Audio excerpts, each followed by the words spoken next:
November 28వ తారీఖు శుక్రవారము రేపే కాలభైరవాష్టమి. చాలా విశేషమైనటువంటి రోజు. ఎవరైతే దీర్ఘకాలికంగా ఆరోగ్య సమస్యలతో ఉన్నటువంటి వారు, అకాల మృత్యువును తొలగించుకోవాలనుకునేటువంటి వారు, కోర్టు వివాదాలతో ఇబ్బంది పడేటువంటి వారు, మానసిక ప్రశాంతతను కోరుకునేవారు, రుణ సమస్యలతో ఇబ్బంది పడేవారు, ఏలినాటి శని, అష్టమ శని, అర్ధాష్టమ శని జరుగుతున్నటువంటి వారు కూడా ఈ వీడియోను సేవ్ చేసుకోండి, 10 మందికి షేర్ చేయండి.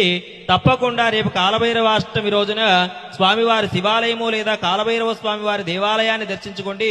స్వామివారికి అప్పాలు లేదా గారెలను నైవేద్యంగా సమర్పించండి. స్వామివారి సన్నిధిలో 8 సార్లు కాలభైరవాష్టకాన్ని తప్పకుండా పారాయణం చేయండి.